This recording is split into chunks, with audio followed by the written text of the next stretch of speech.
கதை 1. ஹீரோவுக்கு ஒரு ஹீரோயின். கண்ணாடியின் முன்னே நின்று படியவாரிய கிராப்பின் மேல் சீப்பின் பின்புறத்தை வைத்து அழுத்தி அழுத்தி வளைவுகள் ஏற்படுத்தும் முயற்சியிலேயே கடந்த 15 நிமிஷமாய் முனைந்திருக்கிறான் Seetharaman. Hair oil, snow, powder, scent ஆகியவற்றின் கலவை மனம் ஒரு நெடியாய் கமிழ்கிறது அந்த அறையில். கண்ணாடிக்கு பக்கத்தில் உள்ள அந்த சிறிய மேஜையின் மேல் அவனது அலங்கார சாதனங்கள் நிறைந்து கிடக்கின்றன. அவற்றின் நடுவே ஷேவிங் செட் சுத்தம் செய்யப்படாமல் அப்படியே சோப்பு நுரையுடன் கிடக்கிறது. அலங்காரம் செய்து கொள்ள அரை மணி நேரத்துக்கு மேல் செலவழிக்கும் சீதாராமனுக்கு அந்த ஷேவிங் செட்டை கழுவி வைக்க நேரமோ பொறுமையோ இருப்பதில்லை. அதற்கு அவசியமும் இல்லை. அப்படிப்பட்ட காரியங்களை எல்லாம் செய்வதற்கே தவம் கிடந்து வந்தவள் போல் அதோ காத்து நிற்கிறாள் மதுரம். மதுரத்துக்கு தன் கணவன் சீதாராமனை பற்றி உள்ளூர எத்தனையோ விதமான பெருமைகள். காஃபி டம்ளருடன் காலை நேரத்தில் அவள் கட்டிலருகே நின்று எழுப்பும்போது இவ்வளவு நேரம் தூங்கும் கணவனை பார்த்து ஒரு வகை பெருமிதம்.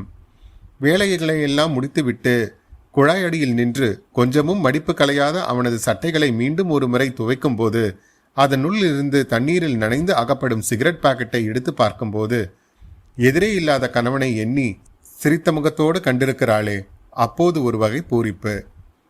ஒவ்வொரு நாளும் ஆபீஸுக்கு புறப்படும் போது ஒரு கர்ச்சீஃபை கொடுத்து முதல் நாள் கொடுத்த கர்ச்சீஃப் என்னவாயிற்று என்று கேட்கையில் அவன் அசடு வழியே சிரிக்கிறானே, அப்போது ஒரு மகிழ்ச்சி. 2 குழந்தைகளுக்கு தகப்பனான தன் கணவனின் இது போன்ற பொறுப்பில்லாத செயல்களில் அலுப்போ சலிப்போ இல்லாமல் ஒவ்வொரு நாளும் பூரிப்பும் பெருமிதமும் கொண்டு தொடர்ந்து பணிவிடை புரிகிறாளே, அதன் ரகசியம்தான் என்ன? 2 உள்ளங்களுக்கு தெரிந்த எந்த விஷயமும் ஒரு ரகசியம் ஆகாது. ஆகவே அது அவளுக்கு மட்டும்தான் தெரியும். ஆம், அவனுக்கு கூட அது தெரியுமா என்பது சந்தேகம்தான். அது பற்றிய ஞானமோ சிந்தனையோ இருந்தால் தன் அருகே நின்று நின்று பார்த்து பார்த்து பூரித்து போகும் அவளது உழைப்பையும் பணிவிடைகளையும் பெற்றுக்கொண்டு தன் போக்கில் போய்க் கொண்டிருக்க முடியுமா அவனால்? ஆனால் அவனது போக்கை அலட்சியம் என்று கருத மாட்டாள் மதுரம். அவன் எப்பொழுதுமே அப்படிதானாம். அவனது நடை, பேச்சு, பார்வை, தோரணை எல்லாமே மிடுக்காக கம்பீரமாக இருப்பதால் அது அலட்சியம் போல் தோன்றுமாம். அது அலட்சியப்படுத்துவது இல்லையாம், அதுதான் ரொம்ப அழகாம். அவனை பற்றி அவளுக்கு ரொம்ப தெரியுமாம். சீதாராமன் மகா அதிர்ஷ்டசாலி என்று அவன் ஆபீஸில் வேலை செய்கிறவர்கள் கூறுவது அவன் மனைவியை பற்றி இவ்வளவும் தெரிந்ததனால் அல்ல. ஆபீஸில் ஹீரோ சீதாராமன் என்றுதான் எல்லாராலும் அழைக்கப்படுகிறான். அவன் ஆபீஸ் ரெக்ரியேஷன் கிளப் நாடகங்களில் நடிப்பான். ஹீரோவாகத்தான் நடிப்பான். அந்த தகுதி அவனை தவிர வேறு யாருக்கும் இல்லை என்று அவனும் நினைக்கிறான். ஆபீஸில் உள்ள மற்றவர்களும் சொல்கிறார்கள். ஹீரோ சீதாராமனுக்கு இருக்கும் அழகுக்கும் அதிர்ஷ்டத்துக்கும் அவனுக்கு நிச்சயமாக சினிமாவில் ஒரு சான்ஸ் அடிக்கத்தான் போகிறதாம். அந்த ஆபீஸில் தான் ஒரு குமாஸ்தாவாக இருப்பதில் தனக்கே ஆபீஸுக்கு ஒரு பெருமை என்ற தோரணையுடன் தான் அவன் தனது இருக்கையில் உட்கார்ந்திருப்பான். வேலை எதுவும் செய்யாமல் அவுட்டு சிரிப்பும் அட்டகாச பேச்சுமாய் அவன் அரட்டை எடுத்துக் கொண்டிருப்பதையும் எல்லோரும் அனுமதிக்கிறார்கள். வேலை ஏதும் செய்யாமல் பேசிக் கொண்டிருக்கும் அவனிடம் முதுகு ஒடிய உட்கார்ந்து எழுதி கொண்டே பல்லிழித்துக் கொண்டிருப்பதில் மற்றவர்களுக்கும் ஒரு மகிழ்ச்சி. அங்கே வேலை செய்யும் ஜூனியர் கிளர்க்குகள், கல்யாணமாகாத தனிக்கட்டைகள் கூட 2 குழந்தைகளுக்கு தகப்பனாகி கிட்டத்தட்ட 40 வயதுமான சீதாராமனை போல் உடையணிந்து கொள்ளவும் சினிமா பார்க்கவும் செலவுகள் செய்யவும் முடியவில்லையே என்று பொறுமுவதும் உண்டு. அவர்களுக்கு தெரியுமா இவன் இப்படியெல்லாம் இருப்பதற்கு காரணமே 2 குழந்தைகளுக்கு தகப்பனாகவும் மதுரத்தை போன்ற ஒருத்திக்கு கணவனாகவும் அவன் இருப்பதுதான் என்று? அவர்கள் அதை உணர வேண்டிய அவசியமே இல்லை. உணராதிருந்தால் ஒரு பொருட்டும் இல்லை. ஆனால் அவளை பொறுத்தவரை அவன் கூட அவற்றை உணர வேண்டிய அவசியமோ, அவன் உணர்ந்திருந்தால் அது ஒரு பொருட்டோ இல்லைதான். எனினும் அவனை பொறுத்தவரை அவனது ஆத்ம உயர்வுக்கு அவன் அதை உணர்ந்திருக்க வேண்டாமா? ஹீரோ சீதாராமனை பொறுத்தவரை வாழ்க்கையும் உத்தியோகமும் குடும்பமும் மனைவியும் எல்லாமே ரொம்ப அலட்சியமாகத்தான் இருக்கின்றன. அவனுக்கு இருக்கும் லட்சியம் எல்லாம் ஒன்றே ஒன்றுதான், சினிமாவில் கிடைக்கப் போகும் ஹீரோ சான்ஸ். அவன் ஆபீஸ் சம்பளம் வாங்கி கொண்டு அதில் தன்னை ஒரு நவயுக வாலிபனை போல் அலங்கரித்துக் கொண்டு திடீரென்று ஒரு நாள் வரவிருக்கும் அந்த சினிமா சான்ஸுக்காக காத்திருப்பவனாகவே தன் இருக்கையில் அமர்ந்திருக்கிறான். அவன் கண்களில் மற்ற எதை பற்றியுமே சதா ஒரு அலட்சிய பாவமே மின்னிக் கொண்டிருக்கிறது. அந்த கண்கள் ரொம்ப அழகாய் இருக்கின்றன என்று எண்ணி எண்ணி அவன் புகழிலும் மயங்கி பெருமூச்செறிந்து கொண்டிருக்கும் டைப்பிஸ்ட் கமலா இந்த ஹீரோவுக்கு பொருத்தமான ஹீரோயினாக சில மாதங்களுக்கு முன் நடந்த ரெக்ரியேஷன் கிளப் டிராமாவில் நடித்தாள். இதோ இப்போது அறையின் கண்ணாடியின் முன்னால் நின்று அலங்காரம் செய்து கொள்ளும் இந்த ஹீரோவை பார்த்து மகிழ்ந்து நிற்பது போலத்தான் அன்றும் அந்த நாடகத்தில் அவளோடு அவனை பார்த்து புலகாகிதம் அடைந்தாள் மதுரம். கழுத்தில் கிடக்கும் மைனர் செயின் வெளியே தெரிய அணிந்த அந்த சில்கு ஜிப்பா, காலில் உள்ள அழகிய சிறுப்பை மறைத்து புரளும் வேட்டி இத்தியாதி அலங்காரங்களுடன் கண்ணாடியின் அருகிலிருந்து சற்று பின்னால் வந்து தன் முழு தோற்றத்தையும் பார்த்து கொண்டிருக்கும் போது அறையின் ஒரு மூலையில் புகையும் வியர்வையும் படிந்த முகத்தையும் ஈர கைகளையும் முந்தானையில் துடைத்தவாறு நின்றிருக்கும் மதுரத்தை கண்ணாடியினூடே பார்த்தான் சீதாராமன். அவன் தன்னை பார்ப்பதை கண்ட மதுரம் கண்ணாடியிலே தெரியும் முகத்தை நோக்கி சிரித்தாள். சிரித்து கொண்டே அவன் அருகில் வந்த மதுரம் ஆதரவான குரலில் சொன்னாள், பாருங்க, நான் இந்த மாசத்திலிருந்து சாப்பாட்டுக்காரியை ஏற்பாடு பண்ண போறேன். நீங்க காலையிலேயே சாப்பிட்டு போங்கன்னாலும் கேட்கறதில்ல. காலையில டிஃபன் சாப்பிட்டதோட போய் கண்ட ஓட்டலையும் சாப்பிட்டா உடம்பு என்னத்துக்காகும் என்று அவள் சொல்லிக் கொண்டிருக்கும் போது அவள் சொல்லும் வார்த்தைகளில் காதில் விழாதவன் போல் அவள் பக்கம் திரும்பிய சீதாராமன் எதிரில் நின்ற மதுரத்தின் தோள்களின் மீது 2 கைகளையும் ஊன்றி அவள் முகத்தையே கூர்ந்து நோக்கினான். அந்த பார்வையில் வழக்கத்திற்கு மாறாக ஆழமானது ஒரு சிந்தனை தேங்கி இருந்தது. என்ன அப்படி பார்க்கறீங்க என்று நாணமுற்றவள் போல் சற்று தலை குனிந்தாள் மதுரம். என்னமோ சொன்னியே, நான் கவனிக்கல என்று தன் மனதில் இருப்பதை சொல்ல வந்த விஷயத்தை சொல்ல முடியாமல் ஒரு பேச்சுக்கு கேட்டு வைத்தான் சீதாராமன். அப்படி என்ன யோசனை? ஏதாவது புது நாடகத்துக்கு ஏற்பாடா என்று சிரித்தவாறே அவள் கேட்டபோது அதை மறந்து அவன் தலையாட்டுகையில் அவனது நெற்றியில் படிந்த சுருண்ட கேசம் அசைகின்ற அழகை ரசித்தவாறே மதுரம் விளக்கினாள். நீங்க எதுக்கு ஹோட்டல்ல சாப்பிட்டு உடம்பை கெடுத்துக்கணும்னு தான் ஒரு சாப்பாட்டுக்காரியை ஏற்பாடு பண்ணியிருக்கேன். நாளையிலிருந்து ஆபீஸ்க்கே சாப்பாடு வந்துடும். என்ன, சரிதானே என் ஏற்பாடு? அவன் தனது யோசனையை பாராட்டுவான் என்று அவள் எதிர்பார்க்கவில்லை. அவனும் ரொம்ப அலட்சியமாக, சாப்பாட்டுக்கு என்ன, ஏதாவது செய் என்று அந்த விஷயத்தை ஒதுக்கிவிட்டு மீண்டும் என்னவோ சொல்வதற்கு தயங்குவதாகவே அவள் தோள் மீது வைத்திருந்த கைகளை எடுக்காமல் மதுரம் என்று கனிந்த குரலில் அழைத்தான். என்ன வேணும் என்று அன்புடன் கேட்டாள். அவன் பதிலுக்கு புன்னகை காட்டினான். ஆபீஸ்க்கு போகிற நேரத்தில் அவசர அவசரமா சீட்டி அடித்தவாறு அவளை கவனிக்காமல் ஓடுகிற சீதாராமன் இன்று வழக்கத்துக்கு மாறாய் தன்னிடம் தயங்கி தயங்கி நிற்பதற்கான காரணம் புரியாமல் நின்றிருந்தாள் மதுரம். சீதாராமன் மௌனமான சிந்தனையோடு தன் கைப்பையை திறந்தான். நேற்றே வீட்டு செலவுக்கு கொடுத்திருக்க வேண்டிய சம்பள பணம் அதில் இருக்கும் நினைவு அப்போது வந்தது அவனுக்கு. அந்த ரூபாய்களை எடுத்து அவளிடம் நீட்டினான். அவள் அதனை வாங்கி எண்ணி பார்த்தாள். 50 ரூபாய்கள் இருந்தன. என்ன இது, இவ்வளவுதானா என்பது போல் அவள் அவனை பார்த்தாள். அவன் மீண்டும் சிரித்தான். அவளும் திருப்தி அடைந்து சிரித்து விட்டாள். அவ்வளவுதான், அந்த விஷயம் முடிந்துவிட்டது. இப்படிப்பட்ட புருஷனின் சம்பள பணத்தை நம்பியா ஒருத்தி குடும்பம் நடத்த முடியும்? மதுரத்தின் தாய் சாகும்போது இந்த வீட்டை மகளுக்கு கொடுத்து விட்டு கண்ணை மூடினாள். அதன் ஒரு பகுதியை தங்களுக்கு வைத்துக்கொண்டு பின்கட்டு முழுவதையும் 3 போர்ஷன்களாக்கி அதை வாடகைக்கு விட்டிருக்கிறாள் மதுரம். 2 மாடுகள் வாங்கி வைத்து வீட்டுக்குள் இருக்கும் குடுத்தனக்காரர்களுக்கும் வாடிக்கை பால் அளிக்கிறாள். தன் 2 குழந்தைகளையும் இந்த புருஷனையும் வைத்து போஷிக்க அவள் படும் கஷ்டங்களை அவள் கஷ்டமாகவே நினைப்பதில்லை. அவளுக்கு அதுவே சுகமாக இருப்பினும் 170 ரூபாய் சம்பளத்தை இவர் என்னதான் பண்ணியிருக்கிறார் என்று ஒரு நினைப்பு உள்ளே எழுந்தாலும் ஆண் பிள்ளைகளுக்கு எவ்வளவோ செலவு, போகட்டும் என்றுதான் அந்த புன்னகையிலே எல்லாவற்றையும் மறந்து விடுகிறாள் மதுரம். எனினும் அதை லேசாகவாவது அவனுக்கு உணர்த்தாவிட்டால் சரியில்லை அல்லவா? இதுக்கு தான் சொல்றேன், காசுக்கு காசும் செலவு, உடம்பும் கெட்டு போகும். மத்தியான சாப்பாடு நீங்க வெளியே சாப்பிட ஆரம்பிச்சதுலேருந்து உடம்பே பாதியா போச்சு. நாளையிலிருந்து சாப்பாட்டுக்காரியை நான் ஏற்பாடு பண்ணிடுறேன் என்று அவள் திரும்ப திரும்ப ஒரே விஷயத்தையே கூறுவதை கேட்டதும் சலிப்புற்ற அவன் திடீரென்று பொறுமை இழந்து கத்தினான். சரி சரி சரி, அதான் ஒரு தடவை சொன்னியே, நீ அனுப்புறதையே திங்கிறேன்.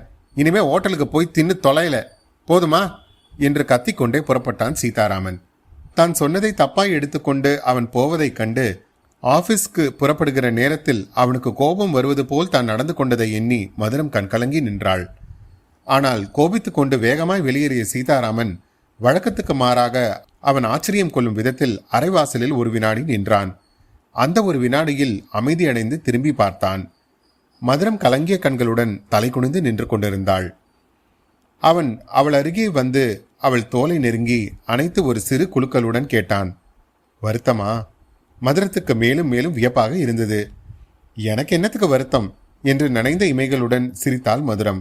தன் கணவன் ஏதோ ஒரு காரியத்துக்காகத்தான் இவ்வளவு பீடிகை போடுகிறான் என்று உணர்ந்தாள் அவள். என்னிடம் காரியம் சாதிக்க இதெல்லாம் எதற்கு என்று யோசித்தவளாக கையில் இருந்த ரூபாய் நோட்டுகளை வெறித்து பார்த்தவாறு நின்றாள். மது மது உள்ளவாயே, உன்கிட்ட ஒரு விஷயம் என்று ஒரு வகை பொய் குதூகலத்துடன் அவள் தோல் மீது போட்ட கையுடன் அவளை அணைத்தவாறு அறைக்குள் வந்தான் சீதாராமன்.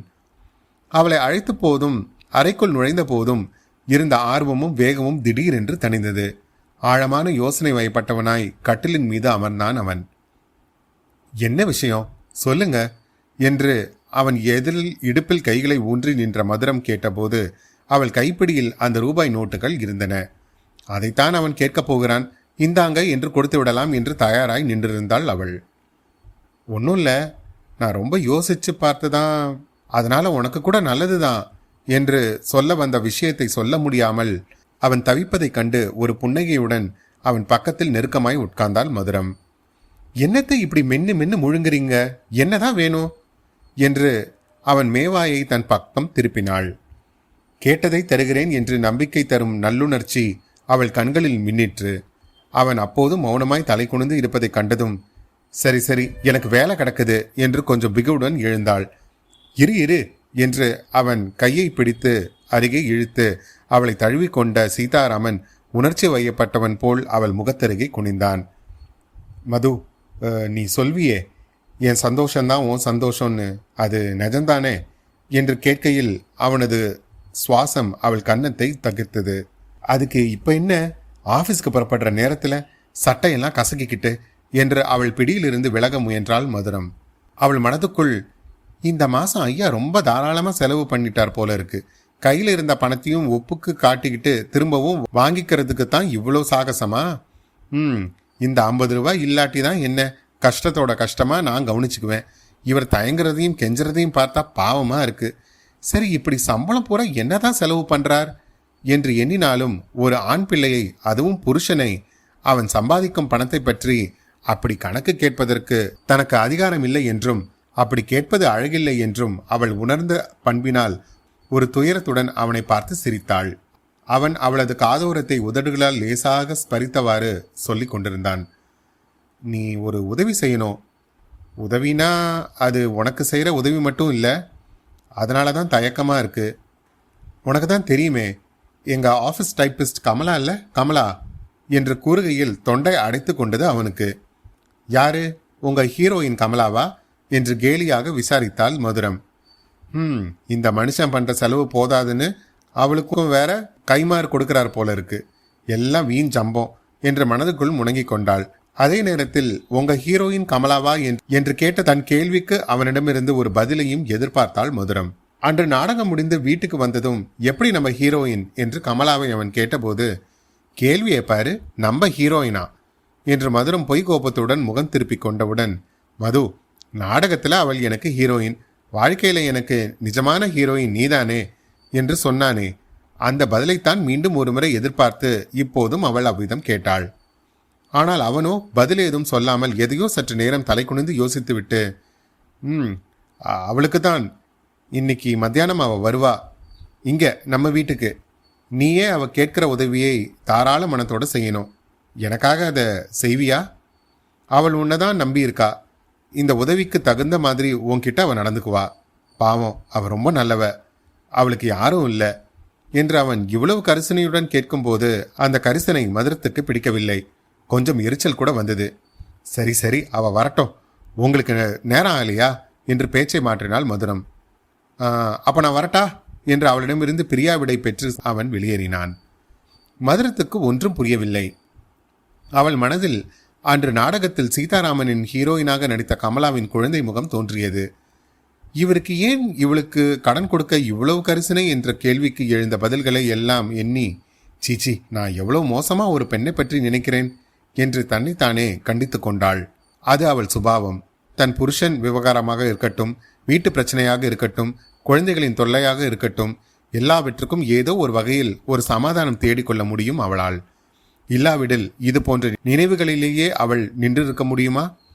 இன்னும் 1 மணி நேரத்தில் அவளது 2 பெண் குழந்தைகளும் பள்ளிக்கூடத்திலிருந்து பசியோடு ஓடி வந்து நிற்குமே. சோப்பு பவுடரில் ஊற வைத்த கணவனின் குழந்தைகளின் துணிகளை எல்லாம் அலசி போட வேண்டுமே, அடுப்பில் உலை கொதித்துக் கொண்டிருக்கிறதே, மாடுகளுக்கு தீவனம் வைக்க வேண்டுமே, எவ்வளவு வேலைகள் இருக்கின்றன என்ற மலைப்பும் வேலைகளை செய்ய வேண்டும் என்ற துடிப்பும் பிறந்தது அவளுக்கு. உடனே அவள் மற்ற எல்லாவற்றையும் மறந்தாள். முதல் வேலையாக கணவன் அப்படியே போட்டுவிட்டு போன ஷேவிங் செட்டை எடுத்துக்கொண்டு பாத்ரூமை நோக்கி போனாள் மதுரம். மத்தியானம் 2 மணிக்கு மேல்தான் மதுரத்துக்கு சிறிது ஓய்வு. அந்த 1 மணி நேரத்துக்கும் குறைவான சந்தர்ப்பத்தில் ஹால் நடுவே பின்கட்டு வாசற்கதவுக்கு நேரே நன்றாய் காட்டு வரக்கூடிய வழியில் வாசற்படியில் தலை வைத்து முன்தலையை விரித்து படுப்பாள். கொஞ்ச நேரத்துக்கெல்லாம் போதும் என்று ஆகிவிடும். எழுந்து போய் முகம் கழுவி கொண்டு வந்து தலைவார உட்கார்ந்து கொள்வாள். அந்த நேரத்தை விட்டால் அவளுக்கு தலைவாரி கொள்ளும் சந்தர்ப்பமே இல்லாமல் போய்விடும். அதனால் என்னவென்று இருந்து விட முடியாதல்லவா? சாயங்காலம் அவர் வரும்போது என்னதான் வெட்டி முறிக்கும் வேலை கிடந்தாலும் தலை ஒரு வேஷமும் துணி ஒரு கோலமுமாய் நின்றால் வீடு உருப்படுமா? அதற்காகத்தான் 3 மணிக்கே தனது அலங்காரத்தை முடித்துக் கொள்வாள் மதுரம். அதற்கென்ன அர்த்தம்? அவள் அவன் வருகையை 3 மணியிலிருந்தே எதிர்பார்க்கிறாள் என்பதுதானோ? 4 மணிக்கு பூக்காரி வருகிறாள்.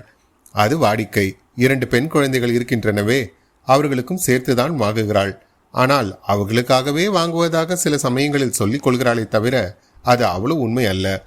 பொழுது சாய்ந்ததும் அவள் வாசற்படியில் வந்து வந்து எட்டி பார்த்து திரும்பி கொண்டிருப்பாள். அவன் காலையில் அலங்காரம் செய்து கொண்டு போகும்போது பரட்டை தலையும் அழுக்கு துணியுமாய் நின்று கொண்டிருந்தாளே, அவள்தானா இவள் என்று வீட்டுக்குள் நுழைந்தவுடன் ஒரு வினாடி நின்று அவன் பார்க்க வேண்டாமா? அவன் பல சமயங்களில் அவளை கவனிக்கலாமலே போய்விடுவான். அவள் அந்த அலட்சியத்தை பொருட்படுத்தவே மாட்டாள். சில சமயங்களில் அவளது அலங்காரத்தை கண்டு அவன் சிரிப்பான். அந்த கேலியை அவள் புரிந்து கொள்ள மாட்டாள். மத்தியானம் 3 மணி கடந்து ஹாலில் கண்ணாடியை சுவர் அருகே சாய்த்து வைத்துக் கொண்டு அவள் தலைவார ஆரம்பித்த போது வழக்கமாக கவனிக்கின்ற அந்த முன்புற நரையை கூந்தல் வகிடாக பிரித்து ஒரு முறை பார்த்து கொண்டாள் மதுரம். எண்ணெய் தடவி வாரிவிட்டால் அந்த நரைதான் மறைந்து கொள்கிறது. அவள் எண்ணெய் தடவி கொள்ளும் போதுதான் அவள் வந்தாள். அந்த ஹீரோயின் கமலா தனது நரைத்த கூந்தலை பார்த்துவிடக்கூடாது என்ற பதைப்பதைப்பில் சீப்பை எடுத்துக்கொண்டு விடுவிடுவென்று உள்ளே நுழைந்து அறையில் உள்ள நிலை கண்ணாடியில் அவசர அவசரமாய் தலையை வாரிக்கொண்டு இட்டு கொண்டு இருக்கும்போது மதுரம் தனக்குள் பேசிக்கொண்டாள். ஏன் இவள் பார்த்தால் என்னவாம்? நான் எதற்கு இவள் எனது நரையை பார்க்கக்கூடாது என்று நினைக்கிறேன்? அந்த ஹீரோவுக்கு பொருத்தமான ஹீரோயினாய் மேடையில் தோன்றிய கமலா வாழ்க்கையில் இப்படி ஒரு பொருத்தமில்லாத ஒரு ஹீரோயினோடு அவன் வாழ்ந்து கொண்டிருக்கிறான் என்று நினைத்து விடக்கூடாது என்ற அச்சத்தினாலா? அவள் உள்ளே வந்தாள். வாமா, அன்னைக்கே நாடகத்தில் பார்த்ததுதான். எங்க வீட்டு பக்கம் வரக்கூடாதோ? உட்காரு, இதோ வந்துடுறேன் என்று முன்புற கூந்தலை ஒரு தடவைக்கு 3 தரம் சீப்பில் அழித்து வாரிக்கொண்டே இட்டு கொண்ட பின் நட்பு முறையில் புன்னகை தவிழும் முகத்துடன் ஹாலுக்குள் வந்தாள் மதுரம். உட்கார்மா, நிக்கிறையே என்று ஹாலில் கிடந்த பிரம்பு சோஃபாக்களில் ஒரு இரட்டை சோஃபாவை அவளுக்கு காட்டி தானும் ஒன்றில் அமர்ந்து கொண்டாள் மதுரம். யாராவது புதிய மனிதர்கள் வரும்போதெல்லாம் அவள் அங்கே உட்கார்ந்து பேசிக் கொண்டிருப்பாள்.